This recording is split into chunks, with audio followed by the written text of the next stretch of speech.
My wife seated me behind a pillar at her sister's wedding. Everyone pretended I wasn't family. Then a stranger sat beside me and said, "Just follow my lead and pretend you're my date." When she stood to speak, everyone turned. My wife stopped smiling. Look, I'm not saying I expected a parade when I married into the Ashford family, but I at least thought I'd get treated like an actual human being instead of some kind of domesticated houseplant they kept around for decorative purposes. My wife Clara, beautiful, ambitious, and perpetually concerned with what other people thought about literally everything, had this magical way of describing events that made them sound way better than they actually were. So when she told me her sister's wedding would be just a family thing, I figured, cool, maybe some awkward small talk with her uncle who always asked me about sports I didn't watch, a few glasses of overpriced wine, and we'd be home by 10. Simple, easy, survivable. What I didn't expect was to be treated like the help who forgot to use the service entrance. The invitation arrived on a Tuesday, which I only remember because it was the same day my biggest client decided to ghost me for 3 weeks before magically reappearing with creative notes that basically meant starting over from scratch. The envelope was thick, like unnecessarily thick, the kind of thick that screamed, "We spent more money on this piece of cardstock than you spend on groceries in a month." Cream-colored, obviously, because white would have been too pedestrian for the Ashfords. And there it was, embossed in gold foil that probably required the sacrifice of at least one graphic designer's sanity. Mr. and Mrs. Blake Monroe. I stared at it for a solid minute, feeling that weird mix of validation and dread that comes with being acknowledged by people who usually pretend you're part of the furniture. Clara snatched it from my hands before I could even process the calligraphy, squealing like she'd just won the lottery instead of receiving an invitation to an event she'd known about for 8 months. "Oh my God, Blake, look how beautiful this is." Naomi really went all out. "It's an invitation, babe, not the Mona Lisa." She shot me that look, the one that said I was being deliberately difficult just by existing in my natural state of not caring about fancy paper. "This is important to my family. To me. Can you at least pretend to be excited?" "Sure. Excited." That's exactly what I felt about spending an entire weekend with people who treated me like I was one moderately bad quarter away from asking them for money. The Ashfords lived for this kind of thing. Big events where everyone could show off their best behavior, their best outfits, and their best humble brags about vacation homes and investment portfolios. It was like watching a live-action performance of a social media feed, except everyone's algorithm was set to insufferable. We'd been married 3 years at that point, which is apparently the exact amount of time it takes for your in-laws to stop pretending they like you. In the beginning, Clara's mother, Patricia, a woman whose face hadn't moved since 2019 thanks to a very dedicated dermatologist, used to introduce me as the lucky one at family gatherings. Like I'd won some kind of cosmic lottery by marrying her daughter. Which, don't get me wrong, Clara was great. Smart, driven, gorgeous in that effortless way that made other women hate her a little bit. But after 3 years of watching me run my small architecture firm in Denver without becoming the next Frank Lloyd Wright, Patricia's script had changed. Now I was still figuring things out, which was rich people code for not rich enough. My firm was fine. Not spectacular, not tanking, just fine. We did residential projects mostly, a few small commercial gigs when we got lucky. I had 3 employees, an office that didn't smell like mold, and enough clients to keep the lights on and pay Clara's credit card bills when her designer phase kicked in, which was always. The woman could find a reason to buy a $400 throw pillow faster than I could say we already have pillows. When Naomi, Clara's younger sister and the bride-to-be, got engaged to some finance bro named Preston who definitely owned a boat he couldn't operate, I did what any decent brother-in-law would do. I sent a congratulations text. Nothing fancy, just a, "Hey, congrats on the engagement. Happy for you guys," with one of those little champagne emojis because I'm not a complete barbarian. Her response? A thumbs-up emoji. That's it. Not even the enthusiastic thumbs up with the sparkles or whatever. Just the basic, default, "I've acknowledged your existence but couldn't be bothered to type actual words, thumbs up." That should have been my first clue that this wedding was going to be a disaster with a dress code. The second red flag came about 2 weeks before the big day when I made the catastrophic mistake of asking a reasonable question. Clara was in the bathroom doing something complicated with her hair that involved at least 4 different products and a curling iron that cost more than my first car. I leaned against the doorframe, watching her in the mirror. Hey, so where am I sitting at the ceremony? She didn't even pause mid-curl. Oh, I think Mom's handling the seating arrangements. I felt something cold settle in my stomach, like I'd just swallowed an ice cube made of pure dread. Your mom is handling where I sit. Yeah, she's really good at that kind of thing. Very organized. Clara, your mom once tried to seat me at the kids' table during Thanksgiving. That was a mistake. There was a mix-up with the place cards. I was 34 years old. She finally looked at me, setting down the curling iron with an exasperated sigh that suggested I was being unreasonable for remembering the time I'd been placed between her 9-year-old cousin and a high chair. Blake, can you please not make this difficult? It's Naomi's day. Everything needs to be perfect. Perfect. Right. Because nothing says perfect like making sure your sister's husband knows exactly where he ranks in the family hierarchy, which was apparently somewhere between distant acquaintance and guy who might steal the silverware. But I nodded, because 3 years of marriage had taught me that sometimes you pick your battles, and sometimes you just accept that you're going to lose anyway, so you might as well save your energy for the open bar.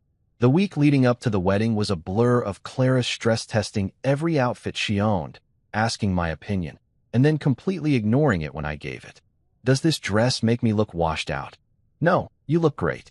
I knew it, I looked terrible. This happened roughly 47 times. I stopped offering feedback by day 3 and just started nodding supportively while thinking about literally anything else. Work deadlines, whether we needed milk, that one episode of The Twilight Zone with the gremlin on the airplane wing.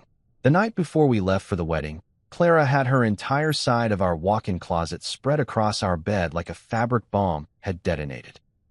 I can't decide between the navy dress and the rose one. What do you think? The navy one, I said, because it was closer to me and I was tired. Really? You don't think it's too formal? It's a wedding. Formal is kind of the point. She held up the rose dress, tilting her head like she was decoding ancient hieroglyphics. But this one photographs better. And there it was, the real consideration. Not comfort, not what she actually liked, but what would look good in the inevitable 75 photos that would be posted, tagged, filtered, and analyzed by everyone in her social circle like they were studying the Zapruder film.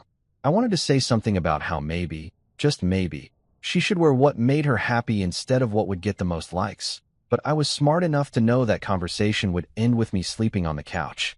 Wear the rose one then, I said, hoping this would end the fashion crisis. She smiled, kissed my cheek, and said, "You're right. The navy one is perfect." I gave up trying to understand. As I packed my own bag, which took approximately 7 minutes because men's formal wear is blessedly simple, I couldn't shake the feeling that this weekend was going to be memorable for all the wrong reasons. Call it intuition, call it pattern recognition from 3 years of Ashford family events. But something told me that cream-colored invitation with its stupid gold foil was less of a welcome and more of a warning shot. I just didn't know how right I was. The resort where Naomi decided to get married looked like someone had taken a Pinterest board called Rich People Mountain Fantasies and made it real with unlimited funding and absolutely no concern for budget constraints. We're talking about the kind of place that had a circular driveway made of actual cobblestones, valet parking attendants in uniforms that were probably dry clean only, and a lobby that smelled like expensive candles and generational wealth. The whole place screamed, if you have to ask about prices, you can't afford to be here. Which was ironic considering I was pretty sure Preston's parents were footing the bill for most of this extravaganza, and they'd made their fortune doing something with hedge funds that I didn't understand and was pretty sure was partially illegal. I pulled our car up to the entrance, a sensible Audi that Clara had picked out because it was sophisticated but not showy, which really meant expensive enough that people know we have money, but not so expensive that people think we're trying too hard, and immediately felt underdressed despite wearing my best charcoal suit. The one I'd bought for our own wedding, actually, which had somehow survived 3 years without Clara suggesting I replace it with something more contemporary. It fit well, made me look like I had my life together, and most importantly, didn't make me look like I was trying to cosplay as a groomsman for a royal wedding. The fact that it had made it this far without being deemed unacceptable was honestly a minor miracle. Clara looked absolutely stunning. which was both a blessing and a curse. Blessing because, hey, I got to walk in with a woman who turned heads. Curse because when Clara looked that good, I basically became invisible, like one of those optical illusions where you can either see the vase or the faces, but not both. She'd gone with the rose dress, naturally, because nothing I said ever actually mattered in these decisions, and she'd done something complicated with her hair that probably required YouTube tutorials and the patience of a saint. She looked radiant. The kind of radiant that makes photographers follow you around and other women simultaneously compliment you and hate you a little bit. The kind of radiant that makes husbands disappear entirely. We hadn't even made it through the lobby before Clara spotted her mother holding court near the concierge desk, surrounded by what I assumed were various aunts and cousins who all had the same highlights and the same ability to smile without their eyes participating.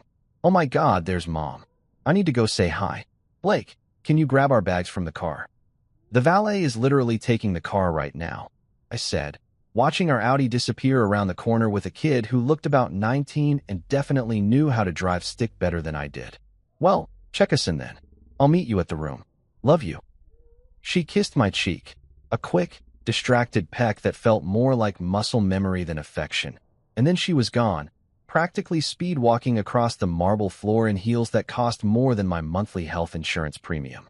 I watched her get absorbed into the cluster of Ashford women, all of them air-kissing and compliments that sounded sincere, but definitely weren't.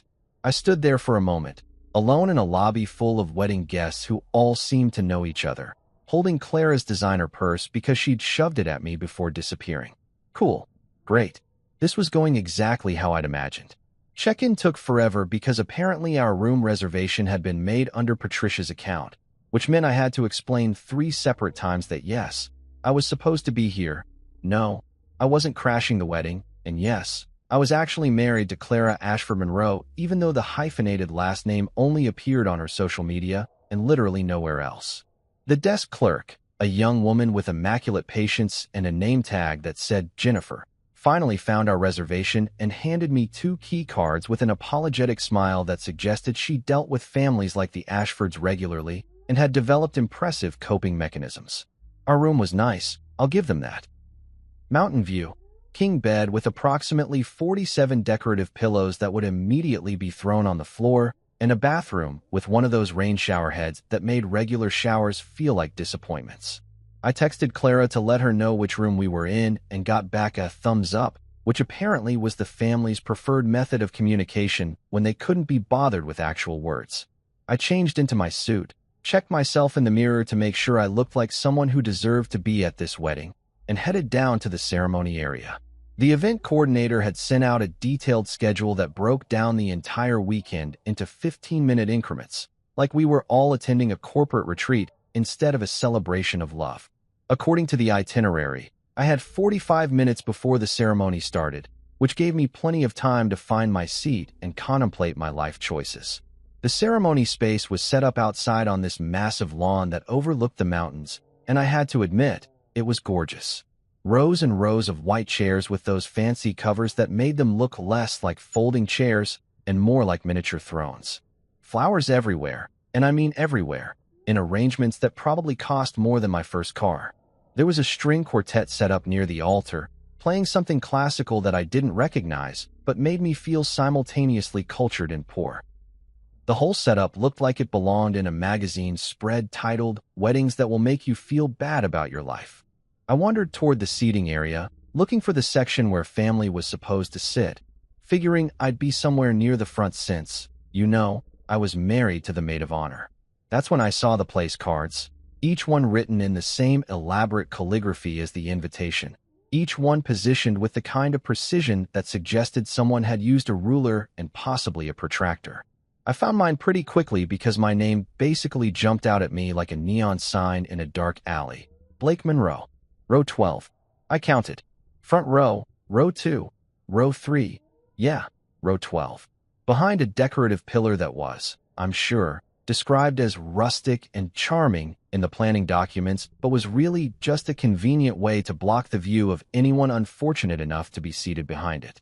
I was positioned perfectly to see absolutely nothing except the back of said pillar, and maybe, if I leaned significantly to the left, a partial view of what I assumed would be the ceremony. I stood there staring at my name card, waiting for the punchline, expecting someone to jump out and yell, "Just kidding." But no, this was real. This was my actual assigned seat. Row 12, behind a pillar, next to what appeared to be one of those industrial outdoor fans they'd set up to keep guests cool, which meant I'd spend the entire ceremony listening to the gentle hum of circulating air while missing all the important moments everyone else got to witness. I picked up the card, turned it over, checked to see if maybe there was a mistake, if maybe this was meant for Blake Miller or Blake whoever from Preston's side of the family. Nope. Blake Monroe, married to Clara Ashford Monroe, seated in social Siberia. I actually laughed. Out loud. Standing there by myself in row 12 behind the pillar, I laughed, because what else could I do? Get angry? Cause a scene? Demand better seating like some kind of wedding diva? That would just confirm everything Patricia probably already thought about me, that I was difficult, ungrateful, not good enough for her daughter. Guess I'm the emotional support husband, I muttered to myself, sliding the name card back into its little silver holder. At least I was near the fan. It was going to be hot out here. All these people in formal were pretending they weren't sweating through their expensive fabrics. Silver lining and all that. I sat down in my assigned chair, which was exactly as uncomfortable as it looked, and pulled out my phone, figuring I might as well catch up on emails while I waited for this circus to start. I had a few messages from the office, one from my mom asking how the wedding was going. I didn't have the heart to tell her I was being treated like an uninvited guest at my own sister-in-law's wedding. And absolutely nothing from Clara, who was presumably still locked in the bridesmaid's suite doing whatever bridesmaids do before ceremonies. Probably drinking champagne, talking about how perfect everything was, and carefully not mentioning where they'd seated their various husbands. Other guests started filtering in, dressed in their wedding best, finding their seats and making small talk about the weather and the venue and how beautiful everything looked. A few people glanced at me sitting alone in row 12, and I could see the questions forming. Who is this guy? Why is he sitting back there? Is he even supposed to be here? I smiled politely, nodded when appropriate, and tried to look like someone who totally chose to sit behind a pillar and definitely wasn't experiencing a slow-motion crisis about his marriage and his place in his wife's family. The string quartet shifted into something that sounded important and processional, which meant things were about to start. I adjusted my tie, checked my phone one more time for messages that hadn't arrived, and settled in for what I was certain would be a lovely ceremony that I wouldn't be able to see. At least the fan was nice. The ceremony was officially starting, which I could tell not from actually seeing anything useful, but from the sudden collective rustle of expensive fabric as everyone stood up and turned to watch the procession. From my premium seating location behind what I'd now mentally dubbed the Pillar of Shame, I had an excellent view of absolutely nothing except decorative stonework and the left shoulder of a man in row 11 who apparently bathed in cologne strong enough to violate the Geneva Convention. The fan next to me hummed along like it was providing the world's most depressing soundtrack to my exile. I stood up because that's what you do at weddings, even when you're essentially attending from the parking lot, metaphorically speaking. I could hear the music swelling, could hear the collective intake of breath that meant someone important was walking down the aisle, could hear the whispers and the camera shutters clicking like a swarm of very expensive locusts. But could I see any of it? Absolutely not. I was basically attending this wedding via audio description. That's when someone sat down next to me, during the processional, while everyone else was standing. This person just dropped into the chair beside mine like they were settling in to watch Netflix, not witness the sacred union of Naomi Ashford and Preston, whatever his last name was. I glanced over and did a double take that probably wasn't subtle at all. She was maybe mid-30s, wearing this sleek emerald dress that somehow looked both elegant and like she could run a Fortune 500 company in it, with dark hair pulled back in a way that suggested she hadn't spent 3 hours on it, but still looked perfect. She had this confidence that radiated off her like heat, the kind of presence that made you sit up straighter without even realizing you were doing it. And she was looking at me with this amused smile that suggested she knew exactly how ridiculous this whole situation was. "You look like you've been banished," she whispered, leaning close enough that I could smell her perfume. Something subtle and probably expensive, not at all like the chemical warfare happening in row 11. "Want company?" I couldn't help it. I smirked. Here I was, having possibly the worst wedding experience of my life, and this complete stranger had somehow diagnosed my entire situation in one sentence. "Only if you brought snacks." "I brought sarcasm," she said, settling more comfortably into her chair while everyone else remained standing. Watching the ceremony, we couldn't see. "Works better. Lasts longer. 0 calories." "Sold," I said. "I'm Blake." "Sophie." She extended her hand like we were at a business meeting instead of committing the social sin of sitting during a wedding processional. I shook it, noting that her handshake was firm and confident, the kind that said she'd probably negotiated her way out of situations way worse than bad wedding seating. "So what did you do to deserve row 12 behind the architectural inconvenience?" "Got married to the bride's sister," I said, watching her eyebrows rise in genuine surprise. "Apparently that earns you a spot somewhere between forgotten cousin and person who might steal the centerpieces."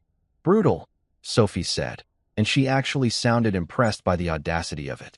"I'm here because a client was supposed to bring me as his +1 to do some networking, and he bailed last minute. But he already paid for my hotel room, and I had nothing better to do this weekend. So here I am, crashing a wedding I have zero connection to and sitting behind a pillar with the groom's exiled brother-in-law."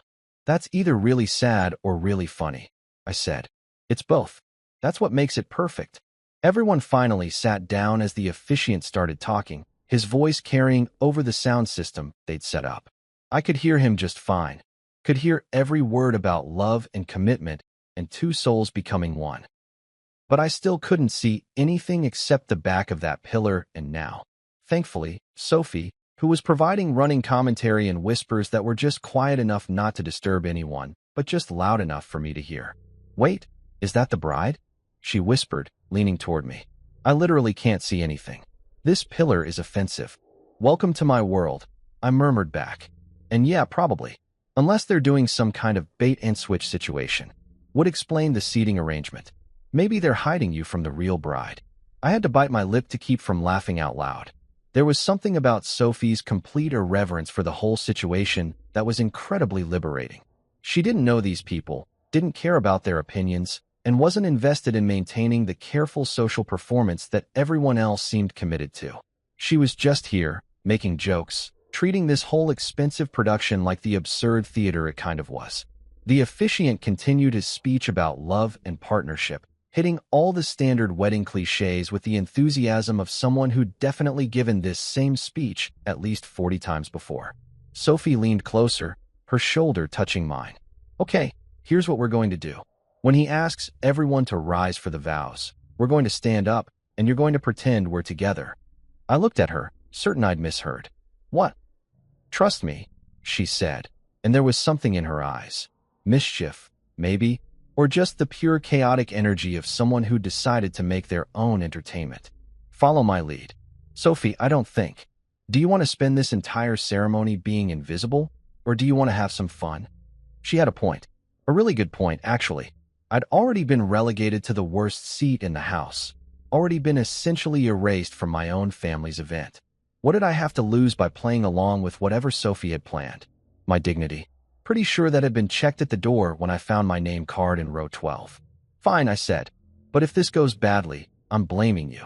"Deal," Sophie said, grinning like she'd just won something. The officiant's voice rose slightly, taking on that performative quality that meant something important was about to happen. "At this time, I'd like to ask all our guests to please rise as Naomi and Preston exchange their vows." The collective rustling started again as everyone stood. Sophie stood too, and then she did something I absolutely did not expect. She reached over and took my hand. Not tentatively, not awkwardly, but confidently, threading her fingers through mine like we'd done this 1,000 times before. Her hand was warm, her grip firm, and suddenly we weren't two strangers hiding behind a pillar anymore. We looked like a couple who chose to sit in row 12, sure, but a couple nonetheless.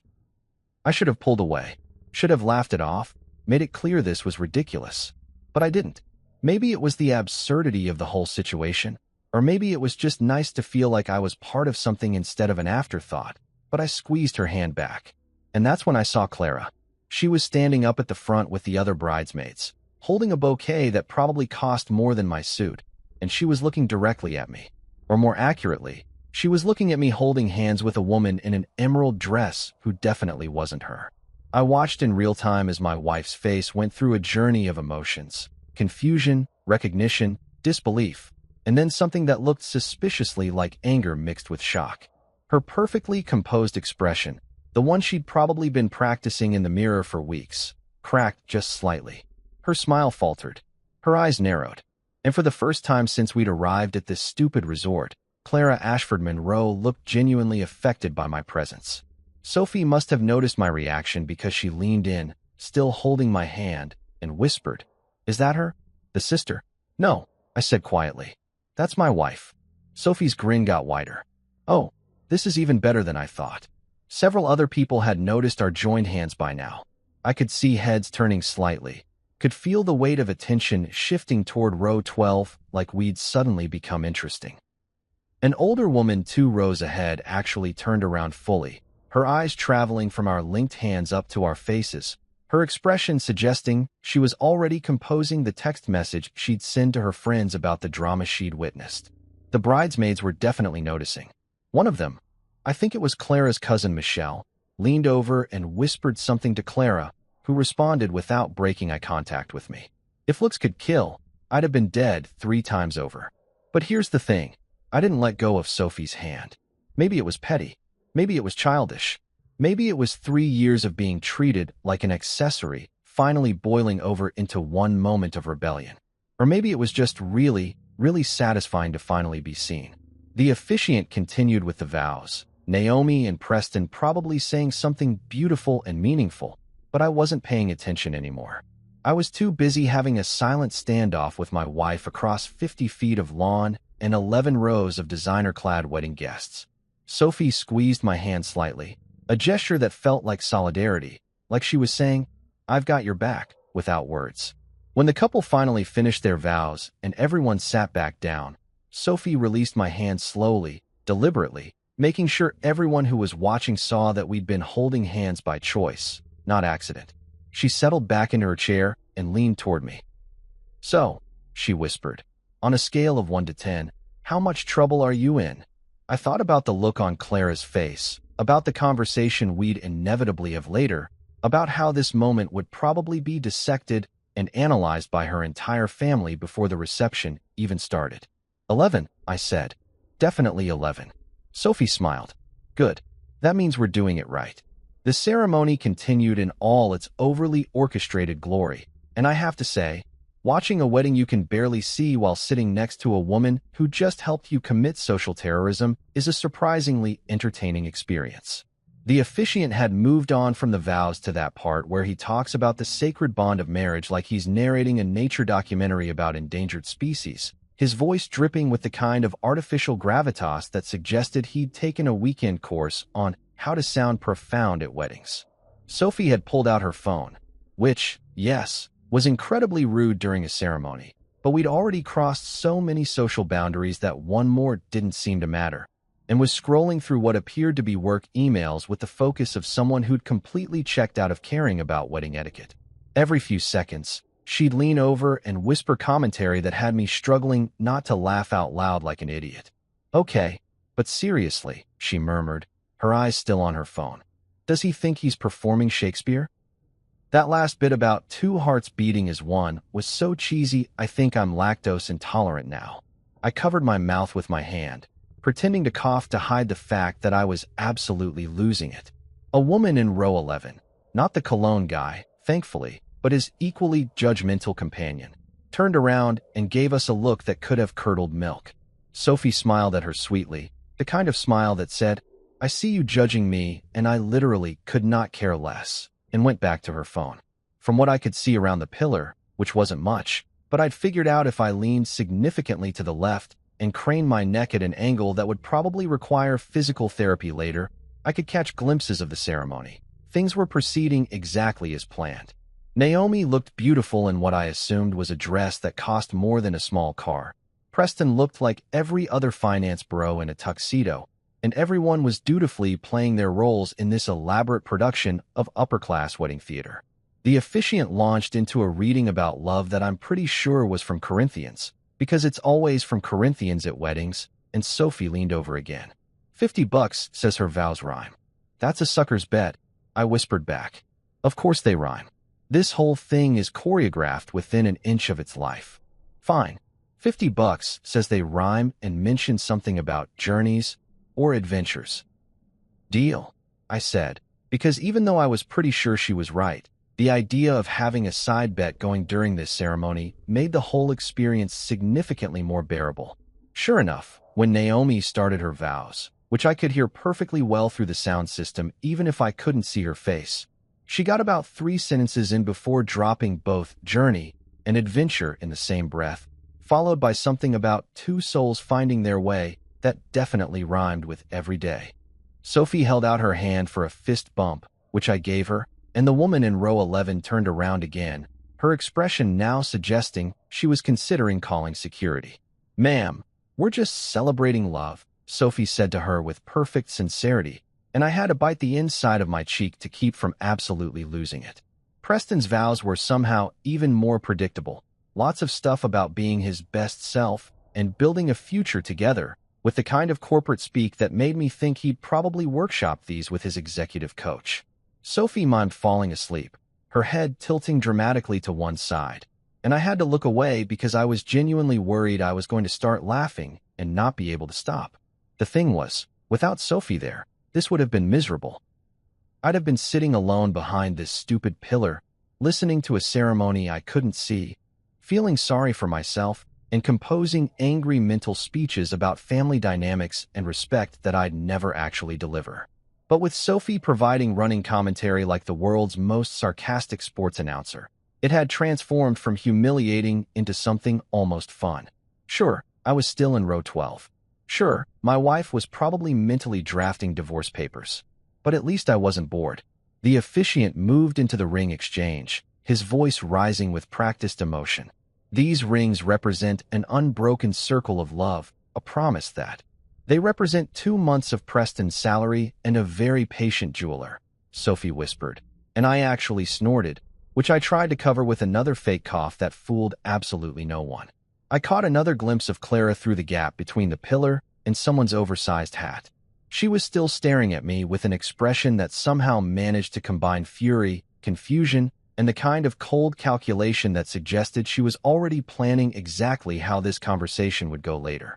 One of the other bridesmaids, I think it was Naomi's college roommate, was definitely whispering to her, probably asking who the woman in the emerald dress was and why her husband was sitting with her instead of literally anywhere else. Good question. I was kind of wondering that myself. The ceremony built toward its inevitable conclusion, the officiant milking every moment for maximum emotional impact. By the power vested in me by the state of Colorado and the Universal Life Church, Sophie raised an eyebrow at that, and I shrugged because honestly, half these wedding officiants got ordained online in about 15 minutes. I now pronounce you husband and wife. Preston, you may kiss your bride. The crowd erupted into applause, that kind of enthusiastic clapping that happens at weddings, even though we all know the couple has definitely kissed before. Everyone stood up again, craning to see the newlyweds walk back down the aisle, phones out to capture the moment for social media immortality. Sophie and I stayed seated, not because we couldn't see, though we couldn't, thanks to our friend the pillar, but because Sophie looked at me with this glint in her eye that said, "You thinking what I'm thinking?" And I was absolutely thinking it. So we stayed in our chairs, and as the crowd stood and applauded and took pictures, we slow clapped. Deliberately, dramatically, like we were at a golf tournament instead of a wedding. Beautiful ceremony, Sophie said in a voice just loud enough to be heard by the people around us, her tone absolutely deadpan. Really moved by that part where he mentioned the Universal Life Church. Brought a tear to my eye. I agreed, maintaining the same serious expression while continuing our theatrical slow clap. The way he pronounced matrimony was particularly touching. The cologne guy from row 11 turned around fully this time, his face red either from sun exposure or anger, possibly both. This is a sacred moment. Show some respect. Sophie looked at him with perfect innocence. Sir, we're applauding. That's literally showing respect. Would you prefer we not acknowledge their union at all? He sputtered, clearly not having expected a response, let alone one delivered with such unshakable confidence. His companion pulled at his arm, probably trying to prevent a scene, and he turned back around muttering something about people these days that made me feel about 100 years younger than I actually was. The newly married couple processed back down the aisle to some orchestral piece that was probably expensive and definitely dramatic, and the crowd began filing out row by row, following whatever mysterious order the event coordinator had established. We were in row 12, which meant we'd be among the last to leave, which was fine by me. I wasn't in any hurry to face the music that was waiting for me. Sophie stretched, looking completely relaxed despite having just helped me commit what was probably considered a war crime in Ashford family circles. So that was fun. Your family seems nice. They're not my family, I said, standing up as our row finally got the signal to move. They're my wife's family. There's a distinction. I noticed, Sophie said, falling into step beside me as we joined the slow procession toward the cocktail hour. The whole seating you behind a pillar thing kind of gave it away. Along with the death stares your wife has been sending our way for the last 20 minutes. Yeah, about that. Don't apologize, she cut me off, navigating through the crowd with the ease of someone used to commanding rooms. I had fun. Besides, anyone who seats their son-in-law behind a pillar deserves a little chaos. Consider it my contribution to wedding entertainment. We emerged from the seating area into the open lawn where staff were directing guests toward the cocktail hour location. I could see Clara about 30 feet ahead, surrounded by bridesmaids, clearly trying to make her way toward me through the crowd. She had that look on her face, the one that meant we were going to have a discussion with capital letters, probably involving words like embarrassing and inappropriate. And what were you thinking? Sophie followed my gaze and grinned. Want me to run interference? I'm excellent at awkward conversations. I think you've done enough damage for one day, I said, but I was smiling. Though I appreciate the offer. Fair enough. She pulled out her phone and typed something quickly. I'm giving you my number. Text me if you survive the interrogation. I want updates on this situation. You're assuming there will be updates beyond she killed me and hid the body behind the decorative pillar. Even better. I'll tell the police where to look. She squeezed my arm once, a gesture that somehow felt both friendly and conspiratorial, and then she disappeared into the crowd heading toward the bar, leaving me standing alone to face whatever came next. Clara reached me approximately 15 seconds later, her smile so forced it looked like it was held in place with invisible wire. Blake, we need to talk. Hey babe, beautiful ceremony. Really loved the part where. Who is she? Here we go. Clara grabbed my arm with the kind of grip that looked affectionate to outside observers, but felt like she was trying to cut off my circulation, steering me away from the main flow of guests toward a less populated section of the lawn near some decorative hedges that probably had a fancy Latin name. Her smile never wavered. The Ashfords had trained her well in the art of looking pleasant while absolutely seething underneath, but her eyes were doing that thing where they got really wide and intense, like a predator deciding whether to eat you now or save you for later. Start talking, she said through her teeth, still smiling in case anyone was watching. Who was that woman, and why were you holding her hand during my sister's wedding ceremony? Her name is Sophie, I said, trying to sound casual even though my heart was doing some kind of tap dance routine in my chest. She was sitting next to me in row 12. You know, the row you guys put me in, behind the pillar. Blake, this is not the time to be difficult. I'm not being difficult. I'm literally answering your question. You asked who she was, I told you. Clara's eye twitched slightly, which was about as close as she got to losing her composure in public. You were holding hands with a complete stranger during the ceremony. Do you have any idea how that looked? Probably looked like I had someone to sit with, I said. And okay, maybe I was being a little bit petty, but 3 years of this family's treatment and one ceremony spent behind a decorative pillar had apparently used up my entire reserve of patience. Unlike if I'd just been sitting there alone in row 12, which would have looked super great. Really sends a we value family message. The seating arrangements weren't personal. Clara, I was behind a pillar. A literal pillar. I couldn't see anything. Your mom seated me where people put +1s they've never met. Except I'm not a +1. I'm your husband. She glanced around quickly to make sure no one was in earshot, then leaned in closer. Can we please not do this right now? This is Naomi's day. Everything needs to be perfect. Seems pretty perfect to me, I said. She's married. Everyone's happy. The ceremony went off without a hitch. Well, Except for the part where your husband was essentially erased from the seating chart. But I'm sure that was just an oversight. You're being ridiculous. And you're being... I stopped myself, because we were heading into territory that wouldn't end well for either of us. I took a breath, trying to find some version of calm. Look, I'm not trying to ruin anything. I sat where I was told to sit. I watched the ceremony I could barely see. I'm here. I showed up. What more do you want? I want you to stop making a scene with some random woman. I wasn't making a scene. We were just sitting together. And her name is Sophie, not some random woman. She was nice enough to keep me company while I experienced the wedding from the social equivalent of witness protection.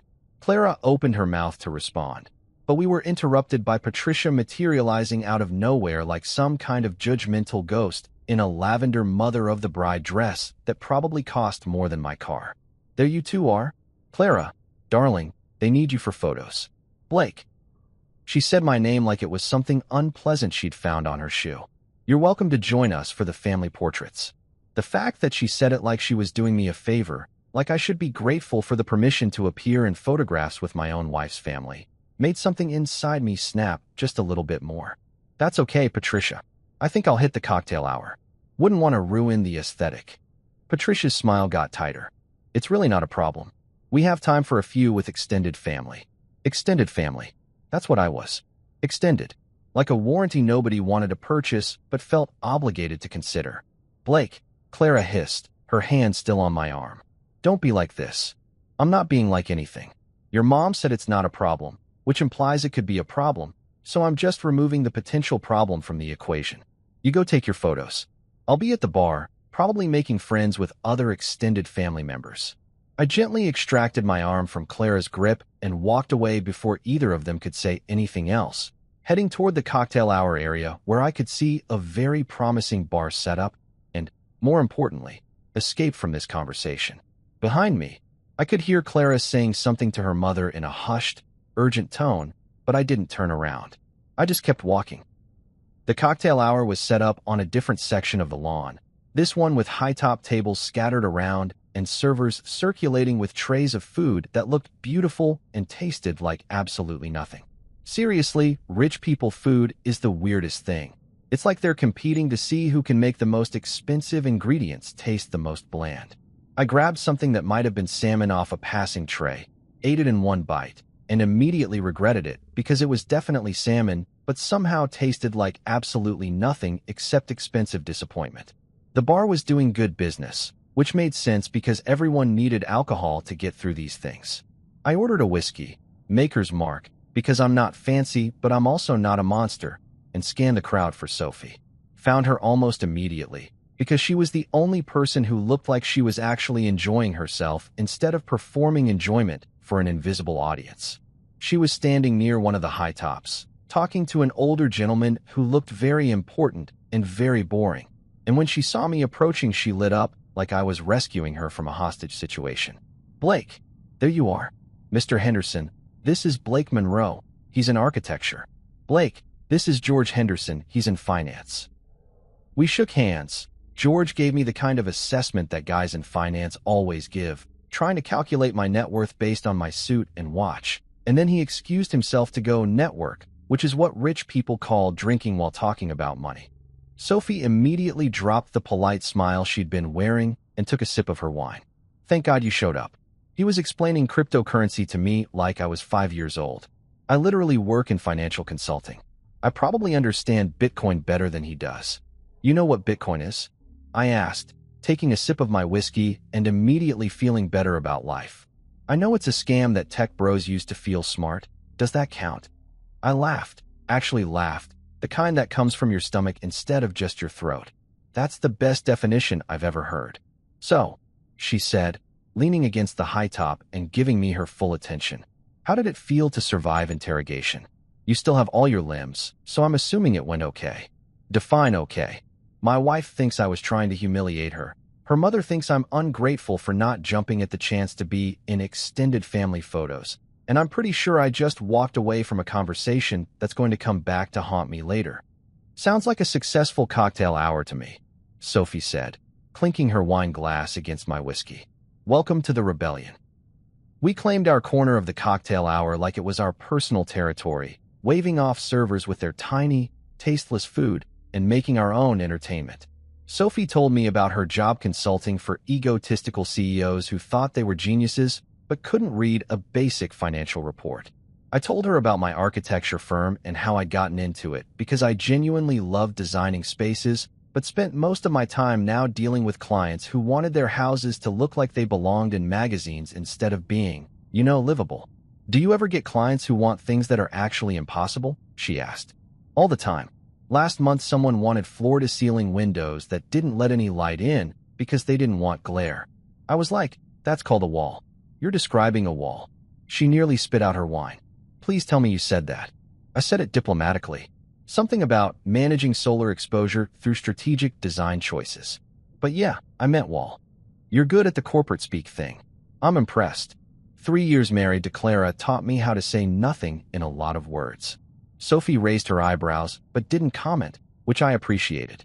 Instead, she pivoted to a story about a CEO who'd asked her to find ways to optimize his personal brand, and had been furious when she'd suggested he stop tweeting at 3 a.m. about conspiracy theories. We traded stories about difficult clients and absurd requests, and somewhere in there I realized I was having more fun at this cocktail hour than I'd had at any Ashford family event in 3 years. Your wife's family, Sophie said eventually, swirling her wine glass. They're exactly the kind of people who think summer is a verb, aren't they? Oh God, yes. They summer in the Hamptons. They winter in Aspen. They fall in Vermont, apparently, to see the leaves and judge local establishments. I don't work for clients who don't pay taxes, she said, deadpan, and I almost choked on my whiskey. Jesus, Sophie. What? I'm just saying. The Ashfords strike me as the kind of family that has a lot of opinions about estate planning. She wasn't wrong. She was so aggressively not wrong that it was almost scary how quickly she'd sized up Clara's family. I was about to respond when I noticed Clara making her way toward us through the crowd, her expression carefully neutral in that way that meant she was absolutely not neutral about anything. Incoming, I muttered to Sophie. Want me to handle it? She offered. Tempting, but probably not a great idea. Clara reached us with her public smile firmly in place, the one she used for networking events and passive-aggressive family dinners. Blake, they're about to announce dinner seating. We should probably head to the ballroom. Great, I said, finishing my whiskey. Can't wait to see where I'm sitting this time. Coat check. Kitchen. Maybe they've got a nice spot in the parking garage. Clara's smile tightened microscopically. You're at table 8. And where's table 8? It's a perfectly good table. That's not an answer, Clara. Sophie watched this exchange like it was the most entertaining thing she'd seen all day, which it probably was. Clara's eyes flicked to her briefly, then back to me. Are you coming or not? I looked at Sophie, who gave me a tiny shrug that said, your call. Then I looked at my wife, who looked beautiful and frustrated and like she desperately wanted this day to go according to plan. Yeah, I said, I'm coming. But as we walked toward the ballroom, I glanced back at Sophie one more time. She raised her wine glass in a mock toast, and I knew, absolutely knew, that this wasn't the last time I'd see her that night. This wedding was far from over. The ballroom looked like someone had taken the concept of wedding reception and multiplied it by about $50,000. Crystal chandeliers hung from the ceiling like expensive stalactites. Each table was covered in linens so white they were probably offensive to look at directly, and the centerpieces were these massive flower arrangements that blocked your view of anyone sitting across from you, which was either a design flaw or an intentional feature depending on how much you liked the people at your table. Everything sparkled. Everything gleamed. Everything screamed, we have money and we want you to know it. The head table, where Naomi, Preston, and the wedding party sat, was on a raised platform like they were royalty holding court, which honestly wasn't that far from how the Ashfords saw themselves. That table looked like something out of a magazine spread, with dramatic uplighting and enough floral arrangements to start a small garden center. You could practically hear money being spent just by looking at it. My table, on the other hand, looked like where they put the people they couldn't quite justify excluding but definitely didn't want prominently featured. Table 8 was positioned at what I'd generously call the edge of civilization, far enough from the head table that we'd need binoculars to see anything important, close enough to the kitchen doors that we'd get to enjoy the constant traffic of servers rushing back and forth. The centerpiece was noticeably smaller than the ones on the tables closer to the action, and I counted exactly 6 place settings, which meant we were either missing people or this was just a half-populated table of misfits. I found my name card, because of course there were name cards. The Ashfords weren't going to let anything as chaotic as open seating happen, and sat down in a chair that was somehow less comfortable than the ceremony seating, which I hadn't thought was possible.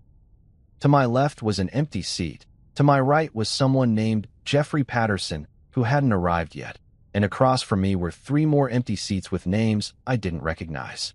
Perfect. I was essentially sitting alone at a table for people nobody cared about, at a wedding where I was related to half the hosts. Clara had disappeared again. Something about helping Naomi with her dress or coordinating photos or any one of the 17,000 tasks that bridesmaids apparently had to handle. I pulled out my phone and pretended to check emails so I wouldn't look like the sad guy sitting alone at a wedding, which was exactly what I was but didn't need to broadcast. That's when Sophie appeared out of nowhere, holding a fresh glass of wine and looking around the ballroom with the expression of someone conducting a sociological experiment. She spotted me, grinned, and started walking toward table 8 like she owned the place. "Tell me you're not sitting here alone at the sad table," she said, arriving and looking at the empty seats around me. "Technically, there are other people assigned to this table. They just haven't shown up yet. Or maybe they saw the seating chart and faked their own deaths. I don't know." "Well, that's just tragic." She looked at the empty seat next to me, then at her own wine glass, then back at me. "Switch seats with me. Sophie, you have your own seat assignment somewhere." "Yeah, at table 14, near the bathrooms and the emergency exit." "I've decided that's unacceptable." She set her wine glass down decisively. "We're going to the front." I stared at her. "We can't just go to the front. There are assigned seats. There's a whole system. Clara's mom probably has a backup seating chart in case someone tries to cause chaos." "Perfect. Let's be the chaos." Sophie was already grabbing her clutch and her wine. "Come on. What are they going to do, throw us out? This is a wedding, not a military operation. Have you met the Ashfords? Because it's definitely both." "Blake." She looked at me with an expression that was half challenge, half genuine encouragement. "You've been shoved to the back of everything all day. The ceremony, the cocktail hour, now dinner. At some point, you have to decide if you're okay with that or if you're going to do something about it." She had a point. A really good point that hit somewhere uncomfortable in my chest. I'd spent 3 years accepting whatever position the Ashfords assigned me, telling myself it was fine, it didn't matter, it was just easier to go along with things than to make waves. But sitting here alone at table 8 while my wife was up on the platform with her family, it occurred to me that maybe easier wasn't actually the same thing as better. "Fine," I said, standing up and grabbing my jacket from the back of the chair. "But when this goes badly..." "It won't go badly. It'll go interestingly. There's a difference." Sophie was already heading toward the front of the ballroom, weaving through tables with the confidence of someone who'd never been told no in her life and wouldn't accept it if she was. I followed her because at this point, what did I have to lose? My dignity. Already gone. My standing with Clara's family. That ship had sailed, hit an iceberg, and sunk to the bottom of the ocean. My marriage? Well, that was probably going to require a serious conversation regardless of where I sat for dinner. Sophie led us straight to table 3, close enough to the head table that we could actually see what was happening, far enough away that we wouldn't be immediately noticed. There were 2 empty seats, which Sophie claimed were clearly meant for us because the universe provides. One of Naomi's co-workers from her marketing job was already seated there, a woman in her 40s named Janet, who looked delighted to have company. "Oh, wonderful. Are you friends of the bride?" Janet asked as we sat down, and I opened my mouth to explain that actually I was married to the bride's sister, but had been seated in Siberia for reasons that would require a therapist to unpack. But Sophie jumped in first. "We're friends of love," Sophie said smoothly, settling into her chair like she'd been assigned there all along. "And champagne. Mostly champagne." Janet laughed, and just like that, we were absorbed into table 3 like we belonged there. Other guests started arriving. Preston's college roommate and his wife, one of Naomi's cousins from her dad's side who I'd met maybe once, and a couple who I think worked with Preston at his finance company.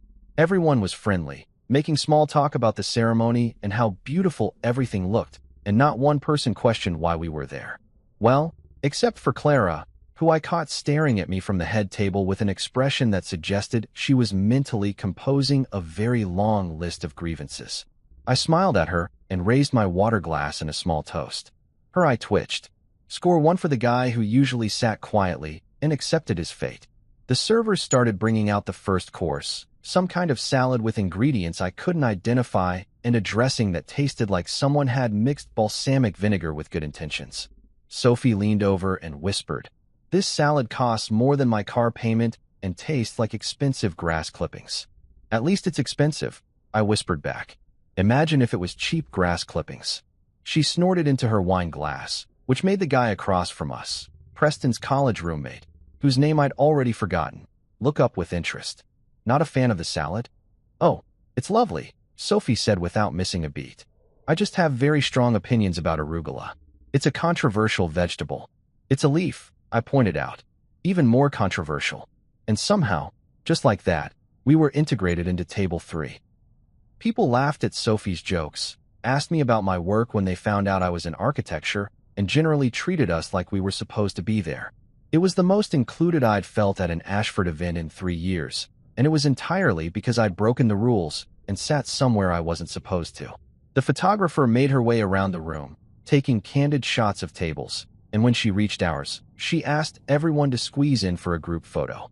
Sophie leaned into me, her shoulder pressing against mine, and I caught a glimpse of Clara watching from the head table. Her smile looked like it had been painted on with a very shaky hand.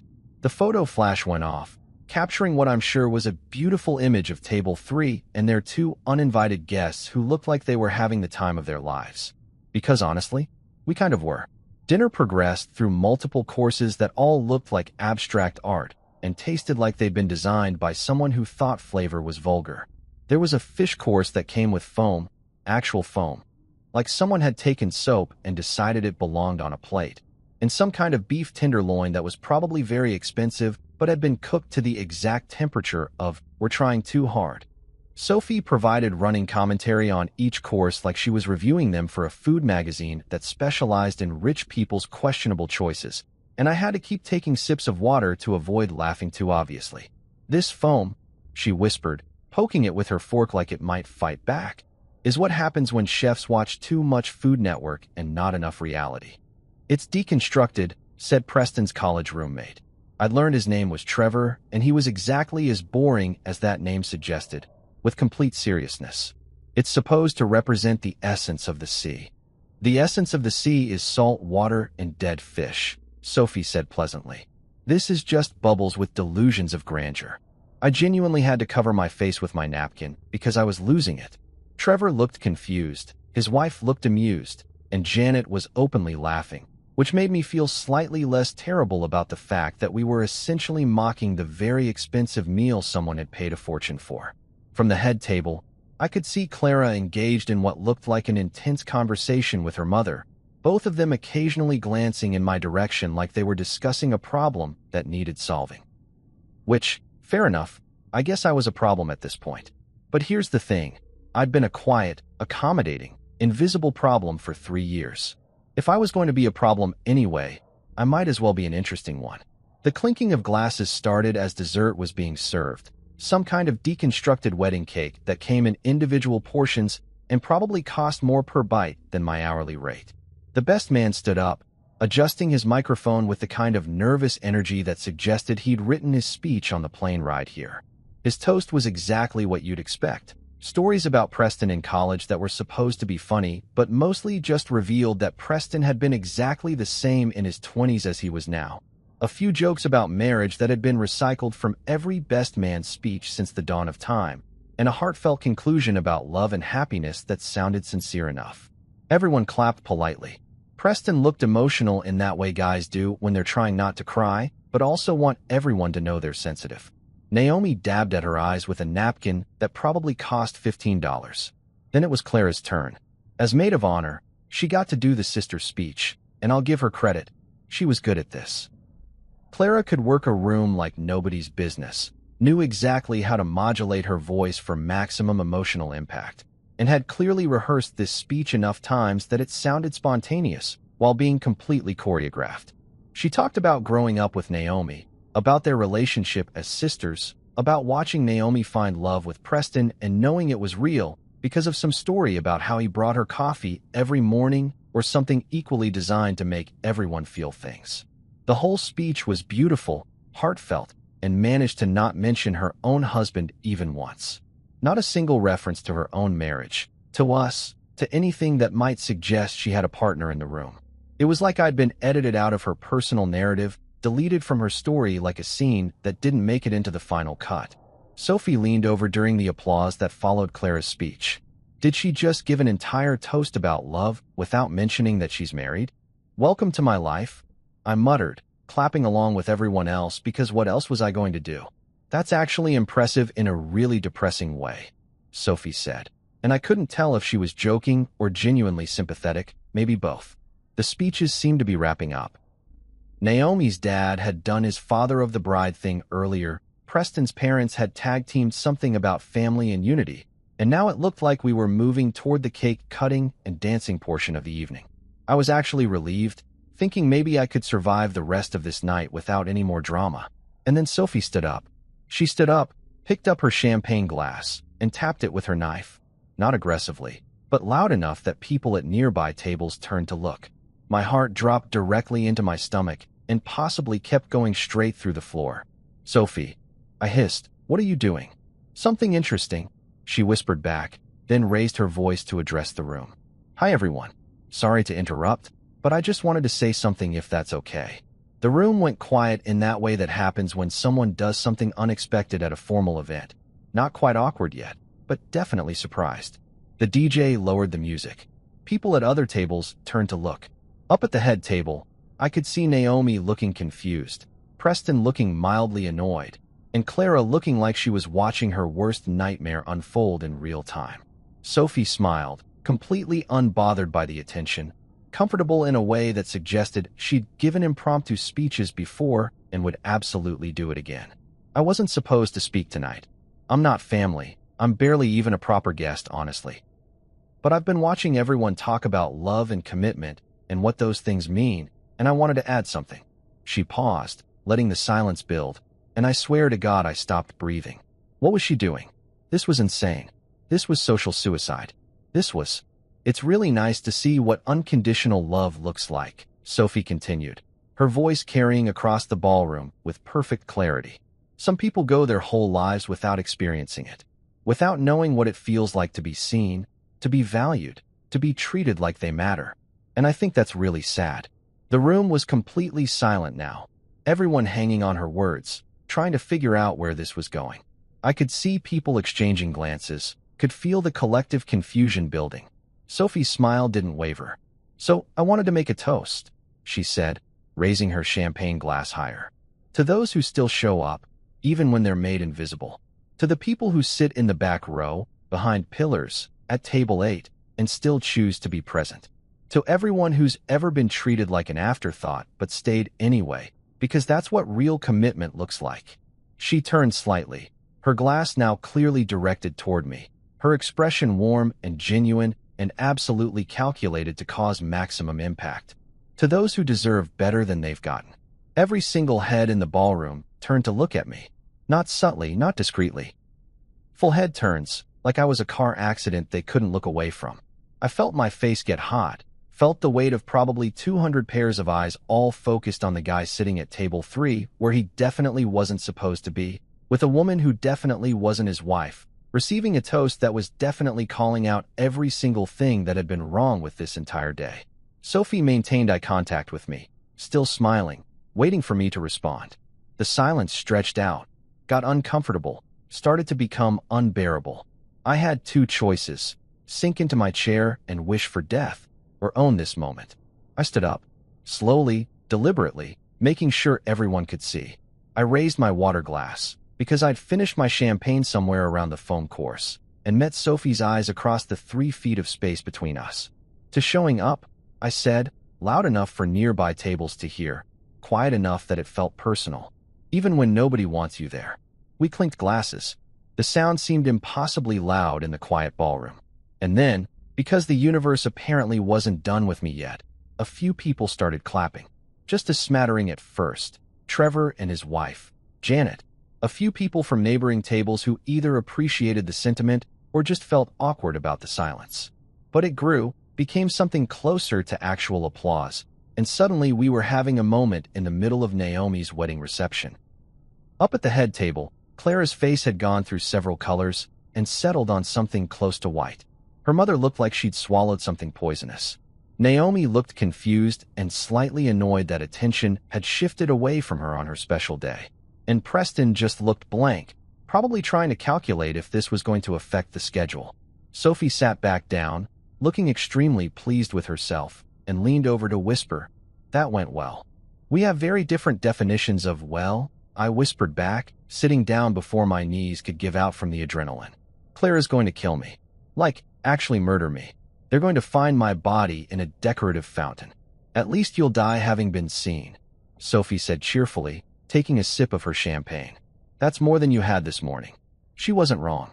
And as the DJ quickly started the music back up, trying to move past the weird tension Sophie's toast had created, I realized something. For the first time in 3 years of being part of the Ashford family orbit, someone had actually acknowledged that I existed, that I mattered, that the way I'd been treated was wrong. It had taken a complete stranger to do it, which said something about my marriage that I probably needed to think about. But not right now. Right now, I just needed to survive whatever came next. The rest of dinner was about as comfortable as sitting on a cactus while someone read you your own eulogy. People kept glancing over at our table, not even trying to be subtle about it, just full-on staring like we were a car crash with survivors stumbling around. And the whispers had started immediately after Sophie sat down. I could practically hear the gossip mill grinding into overdrive, churning out theories about who she was, what that toast meant, and whether I was having some kind of public breakdown or an affair or both. Sophie, for her part, seemed completely unbothered by the chaos she'd created.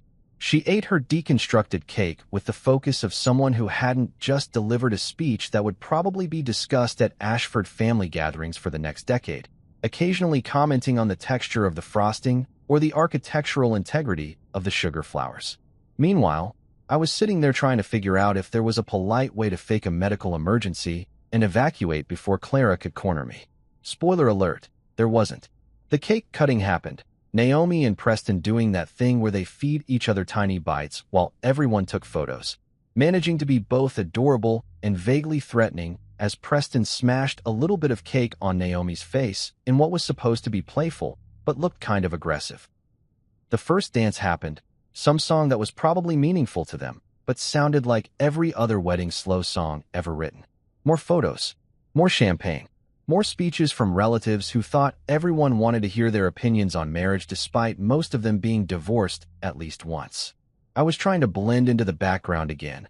Old habits die hard. When Clara appeared next to my chair like a particularly well-dressed ghost.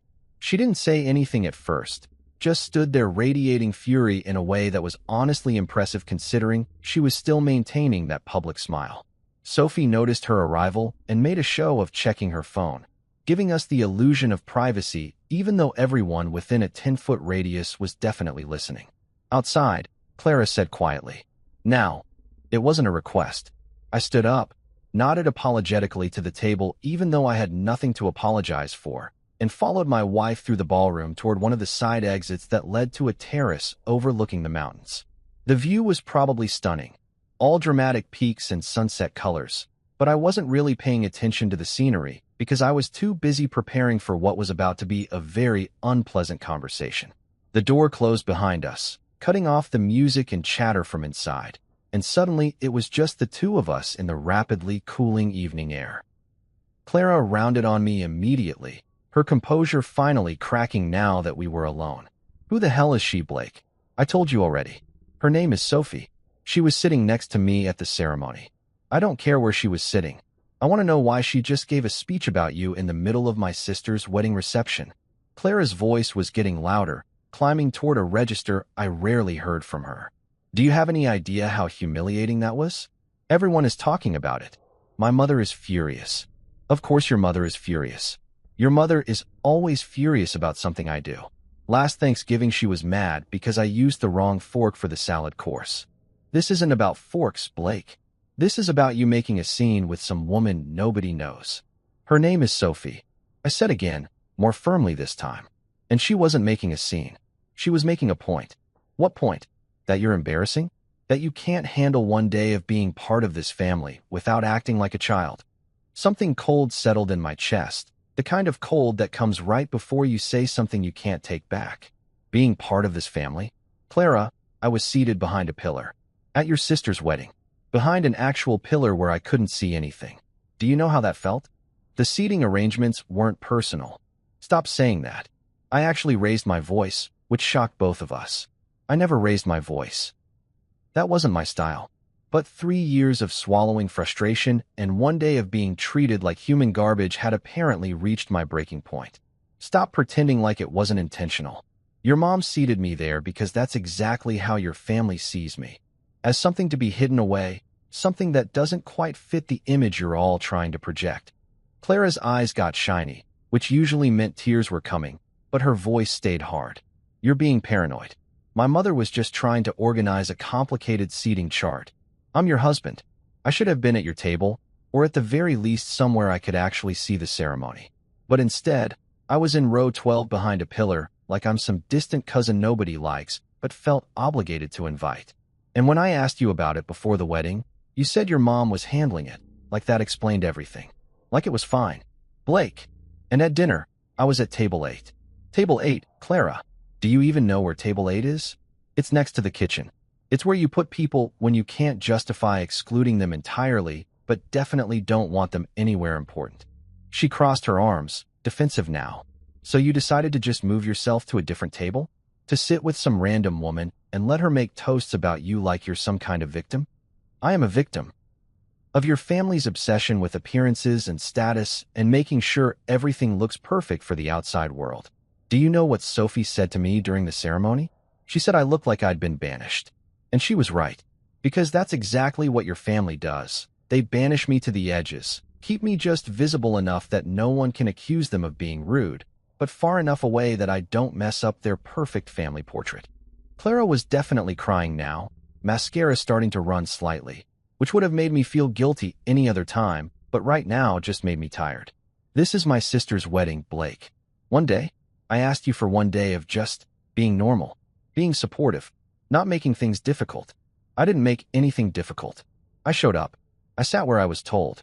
I watched a ceremony I could barely see. I went to cocktail hour alone while you disappeared for photos. I was being exactly what your family wanted, invisible. The only difference is that Sophie actually saw me anyway. Oh my God, Clara said, her voice going sharp again. Are you sleeping with her? Is that what this is? Some kind of. No.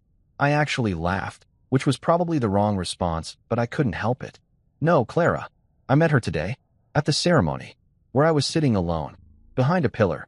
She's just someone who was nice to me, which apparently is such a rare experience in your family that it's now being interpreted as an affair. Then why is she here? Why is she giving speeches about you? Because she noticed something that you haven't noticed in 3 years. The words came out louder than I intended, echoing slightly off the stone terrace. She noticed that your family treats me like garbage. She noticed that I was sitting alone at a table meant for people nobody cared about. She noticed that your entire speech about love and marriage didn't mention your own husband once. She noticed all the things you've been too busy performing for your family to see. Clara stepped back like I'd slapped her. Performing? Yes, performing. That's what you do, Clara. You perform being the perfect daughter, the perfect sister, the perfect Ashford family member.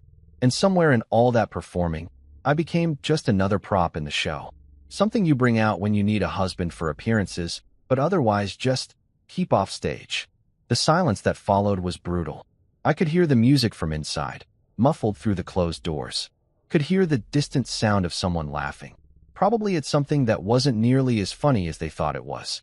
Could hear my own breathing. Too fast, too shallow, like I'd just run a marathon instead of just having the most honest conversation with my wife in months. Clara wiped at her eyes, smearing her makeup further, and when she spoke her voice was small. I can't believe you're doing this right now. At Naomi's wedding. I'm not doing anything, Clara. I'm just finally saying what I should have said a long time ago. Your family doesn't respect me. They don't value me. And you've been letting them treat me like this for 3 years because it's easier than standing up to them. That's not fair, isn't it? When was the last time you defended me? When was the last time you told your mother that actually, I'm not still figuring things out? I'm running a successful business. When was the last time you introduced me as your husband, like you were proud of that instead of like you were apologizing for it?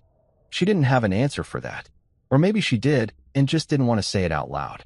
Either way, the silence stretched between us like a chasm, and I realized with sudden, awful clarity that we'd probably needed to have this conversation a long time ago. Maybe before we got married. Maybe on our wedding day when her mother made that comment about me being the lucky one, like Clara was some kind of prize I'd won in a lottery instead of a person I loved. I need to go back inside, Clara said finally, her voice flat. People will notice I'm gone. Of course, people would notice. God forbid the Ashfords do anything without considering what people would think. Yeah, I said, suddenly exhausted. You should go. She hesitated for just a moment, and I thought maybe, she was going to say something real, something honest, something that suggested we could work through this.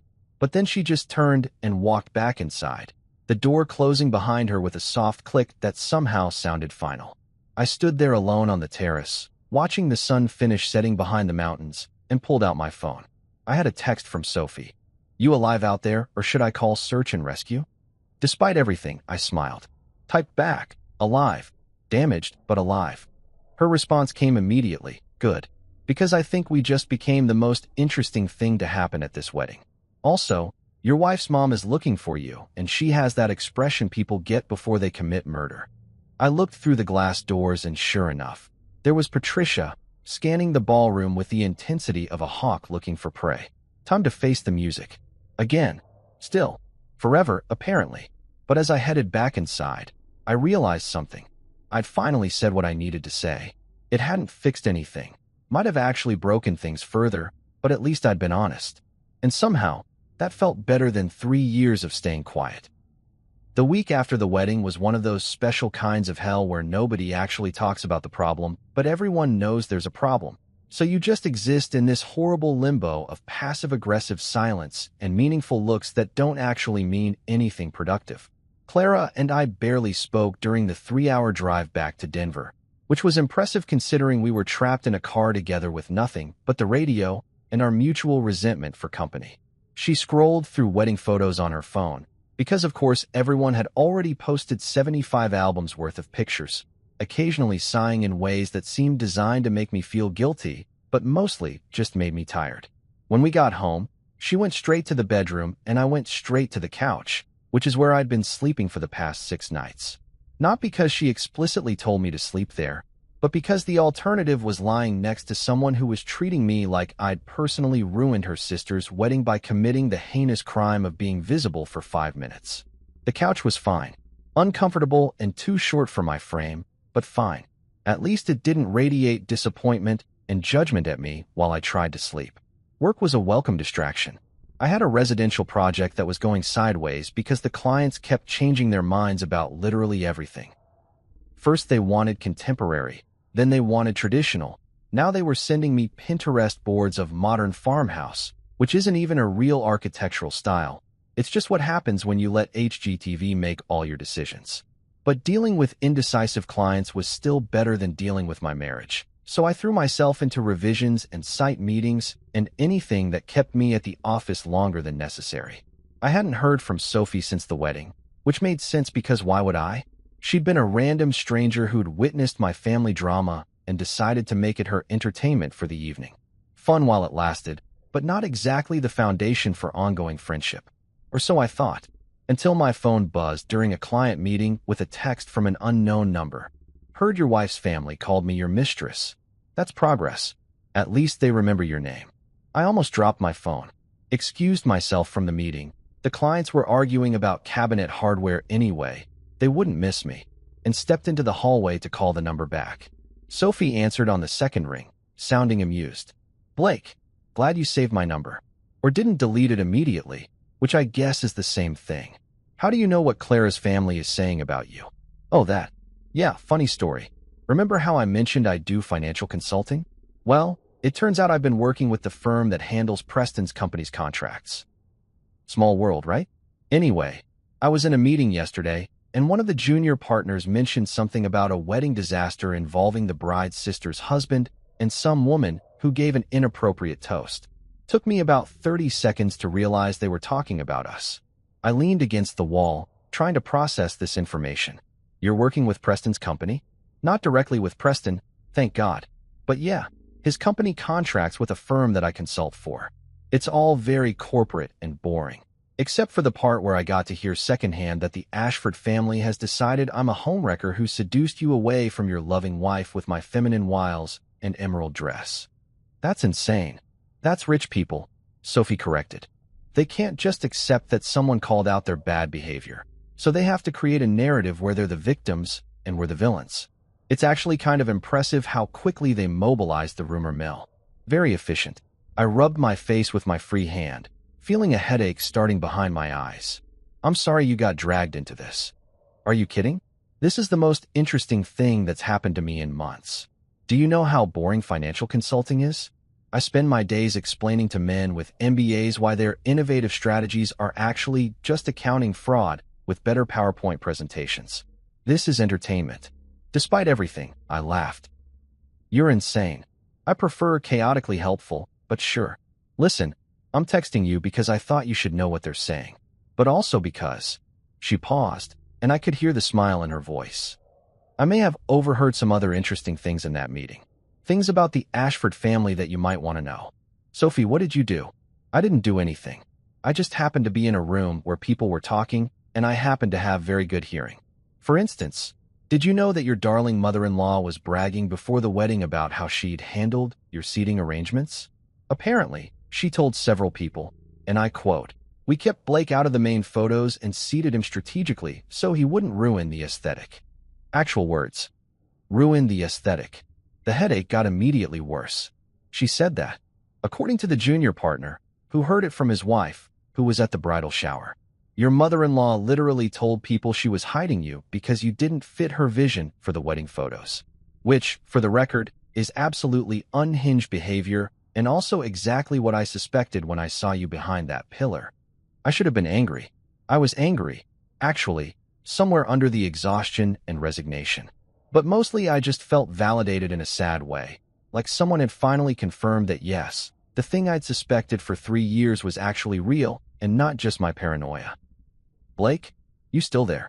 Yeah, I said, just processing the fact that my mother-in-law literally planned to hide me at her daughter's wedding and then told people about it like it was a reasonable thing to do. If it helps, everyone who heard about it apparently thought she was crazy. Well, everyone except the Ashfords themselves, who seem to think this is normal family behavior, which tells you everything you need to know about that family. We talked for another 20 minutes, Sophie filling me in on various other tidbits she'd picked up through the corporate gossip pipeline.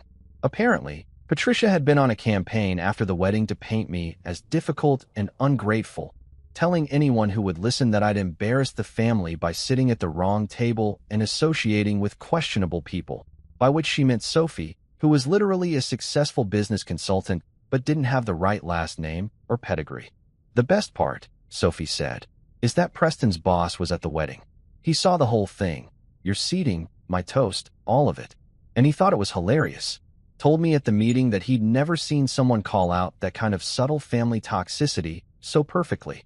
He actually asked if I'd consider doing some team-building workshops about recognizing workplace dysfunction, which, not gonna lie, I'm considering. You're going to monetize my family drama? I prefer to think of it as turning trauma into opportunity. Very entrepreneurial of me. I was laughing now. Actually laughing, which felt strange after a week of sleeping on my couch and avoiding my wife. You're absolutely ridiculous. Thank you. Listen, I know this is probably a weird time for you, with your marriage and everything. But if you want to grab coffee sometime and talk about it, or just complain about terrible in-laws, I'm around. No pressure, no weirdness. Just two people who survived a wedding disaster together. I thought about it. Thought about Clara scrolling through photos at home, probably getting ready to go to her mother's house for what I'm sure would be a very productive conversation about how I'd ruined everything. Thought about spending another evening on the couch, staring at the ceiling, wondering when my marriage had become this thing I had to survive instead of something I actually enjoyed. Yeah, I said. Coffee sounds good. When are you free? We made plans to meet the next day at a place downtown. One of those third-wave coffee shops where everything costs too much, but at least tasted good. After we hung up, I stood in the hallway for a minute, looking at my phone, trying to figure out how I felt about the fact that the most honest conversations I'd had in the past week had been with a woman I barely knew instead of with my own wife. When I got back to the meeting, my clients had finally agreed on cabinet hardware, oil-rubbed bronze, because apparently that's still a thing people want. And I spent the rest of the afternoon working on drawings that didn't require me to think about my personal life. Architecture was predictable.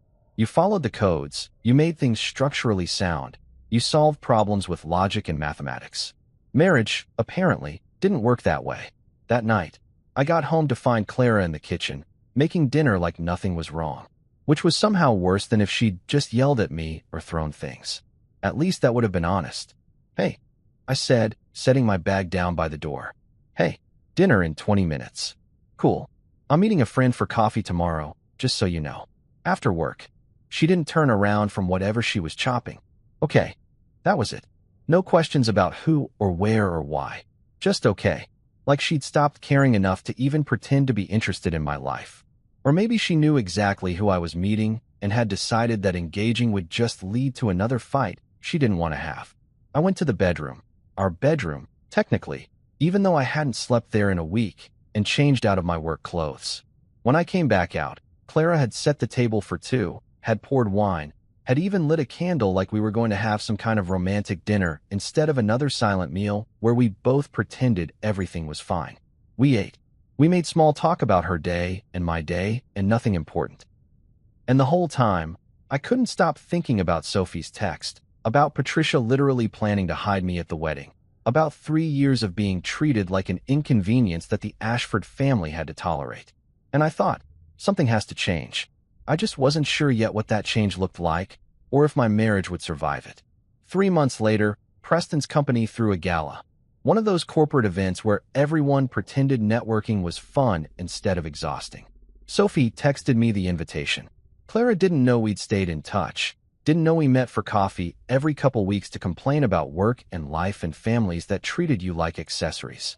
When I walked in with Sophie, both of us invited separately, but arriving together because why not? Clara's face went pale. We'd been doing the marriage counseling thing, making progress maybe, but this wasn't part of the script. Sophie got introduced as a strategic partner for some new corporate initiative, and when she took the stage to give a speech about recognizing unseen contributors, the irony was delicious. She didn't look at me once during the speech, but everyone else did. Afterward, Clara approached, trembling. "You're with her now?" I smiled, feeling lighter than I had in years.